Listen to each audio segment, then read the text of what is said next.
नमस्कार। आज बात करेंगे एक ऐसे सौदे की जिसने भारत की हवाई ताकत को कह सकते हैं कि पूरी तरह से बदल दिया। और हाँ, इस पर चर्चा भी खूब हुई। तो चलिए आज राफेल डील की पूरी कहानी को समझते हैं, इसकी टेक्नोलॉजी से लेकर इसके पीछे की राजनीति और भविष्य की स्ट्रेटजी तक। तो ये सिर्फ एक हवाई जहाज की कहानी नहीं है। नहीं, ये कहानी है कि कैसे एक फाइटर जेट ने आसमान में पावर के पूरे इक्वेशन को ही बदल कर रख दिया। तो सबसे पहला सवाल, आखिर राफेल में ऐसा क्या है जो इसे इतना खास बनाता है? देखिए, बात सिर्फ लोहे और इंजन की नहीं है। बात है उस टेक्नोलॉजी की जो इसे सच में आसमान का बाजीगर बनाती है। देखिए, राफेल की असली ताकत है इसकी टेक्नोलॉजी।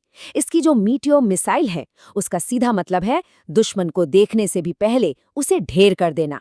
फिर है स्कैल्प मिसाइल, जो जमीन पर सैकड़ों किलोमीटर दूर दुश्मन के ठिकानों को तबाह कर सकती है। और हाँ, इसका स्पेक्ट्रा सिस्टम, अरे वो तो एक तरह का इलेक्ट्रॉनिक कवच है जो दुश्मन के रडार को एकदम अंधा कर देता है। इससे होता यह है कि राफेल लगभग अदृश्य हो जाता है। 150 किलोमीटर, जरा सोचिए इस दूरी के बारे में। इतनी दूर से मीटियोर मिसाइल अपना निशाना लगा सकती है। ये वो बढ़त है जो किसी भी हवाई जंग का नतीजा पलट सकती है। एक ऐसा एडवांटेज जो इंडियन एयरफोर्स के पास पहले कभी नहीं था। लेकिन सवाल ये उठता है कि इतनी एडवांस टेक्नोलॉजी की जरूरत आखिर पड़ी ही क्यों? इसे समझने के लिए हमें थोड़ा पीछे जाना होगा और देखना होगा कि उस वक्त इंडियन एयरफोर्स की हालत क्या थी। दशकों तक इंडियन एयरफोर्स की रीढ़ की हड्डी थे MiG-21 जैसे पुराने विमान। लेकिन वक्त के साथ ये पुराने पड़ रहे थे। स्क्वाड्रन की संख्या लगातार घट रही थी और पड़ोस में चुनौतियां वो तो बढ़ती ही जा रही थीं। तो अब जरूरत थी एक ऐसे ऑलराउंडर की जो हवा में बादशाहत कायम करने से लेकर जमीन पर सटीक हमले कर सके और यहां तक कि न्यूक्लियर डेटरेंट की भूमिका भी निभा सके। जरा सोच कर देखिए, 1960s की टेक्नोलॉजी से 21वीं सदी की जंग लड़ने की कोशिश। 2010 आते आते एयरफोर्स की ताकत खतरनाक हद तक कम हो चुकी थी। अब मॉडर्नाइजेशन कोई ऑप्शन नहीं था, ये देश की सुरक्षा के लिए एक फौरी जरूरत बन गया था। तो इसी बैकग्राउंड में साल 2016 में भारत और फ्रांस के बीच एक ऐतिहासिक समझौता हुआ। ये एक गवर्नमेंट टू गवर्नमेंट डील थी, जिसके तहत भारत ने 36 राफेल विमान खरीदने का फैसला किया। और इस सौदे की कुल कीमत लगभग 7.87 बिलियन यूरो। उस समय के हिसाब से ये करीब 59,000 करोड़ रुपए थे।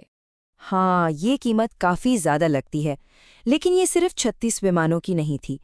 इस पूरे पैकेज में बहुत कुछ था, जैसे भारत के लिए खास तौर पर किए गए मॉडिफिकेशंस, मीटियोर और स्कैल्प जैसे दुनिया के सबसे खतरनाक हथियार, पायलट्स की पूरी ट्रेनिंग और तो और सालों तक मेंटेनेंस की पूरी जिम्मेदारी भी।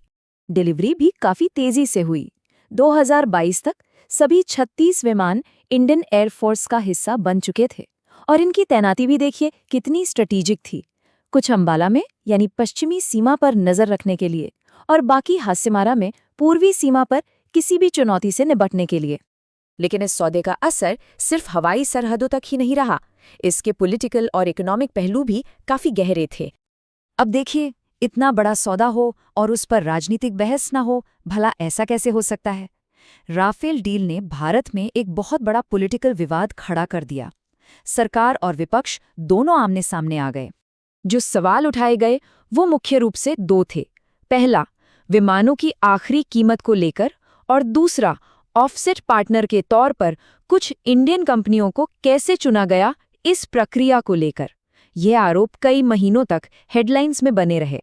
आखिरकार ये मामला देश की सबसे बड़ी अदालत यानी सुप्रीम कोर्ट तक पहुंचा और 2019 में सुप्रीम कोर्ट ने इस सौदे की जांच की मांग करने वाली सभी याचिकाओं को खारिज कर दिया। कोर्ट का कहना था कि उन्हें इसमें किसी भी गड़बड़ी का कोई सबूत नहीं मिला। अच्छा, राजनीति से हटकर देखें तो इस डील का एक बहुत बड़ा इकोनॉमिक एंगल भी था। वो था ऑफसेट दायित्व। अब ये क्या है? आसान शब्दों में समझें तो फ्रांस को सौदे की आधी कीमत भारत की ही डिफेंस कंपनियों में वापस इन्वेस्ट करनी थी। मकसद साफ था, भारत में नई टेक्नोलॉजी लाना और मेक इन इंडिया को जमीन पर उतारना। पर रुकिए, राफेल की कहानी यहीं खत्म नहीं होती। असल में भारतीय आसमान में अपनी कामयाबी के बाद अब इसकी नज़र समंदर पर है। जी हाँ, एयरफोर्स के बाद अब इंडियन नेवी भी राफेल का एक स्पेशल समुद्री वर्जन यानी राफेल एम खरीद रही है। ये 26 विमान भारत के अपने एयरक्राफ्ट कैरियर आईएनएस विक्रांत से उड़ान भरेंगे और इंडियन ओशन में भारत की समुद्री ताकत का परचम लहराएंगे। और एक मजेदार बात बताएं, नेवी के लिए राफेल एम को चुना गया अमेरिकी F/A-18 सुपर हॉर्नेट जैसे बेहद ताकतवर फाइटर जेट को पीछे छोड़कर। ये बात इसकी काबिलियत पर एक और मोहर लगा देती है। तो कुल मिला के बात यह है, राजनीतिक बहसें अपनी जगह, विवाद अपनी जगह, लेकिन एक बात तो बिल्कुल साफ है, राफेल ने भारत की हवाई लड़ाई की ताकत को एक नई और जबरदस्त ऊंचाई दी है। तो राफेल सिर्फ एक फाइटर जेट नहीं, ये भारत की बढ़ती ताकत का एक प्रतीक है। और ये हमें एक बहुत बड़े सवाल पर लाकर खड़ा करता है कि जैसे जैसे भारत के ये रणनीतिक पंख और मजबूत होंगे, इंडो पैसिफिक रीजन में पावर का बैलेंस किस तरफ झुकेगा। इस सवाल का जवाब ही आने वाली दुनिया का नक्शा तय करेगा।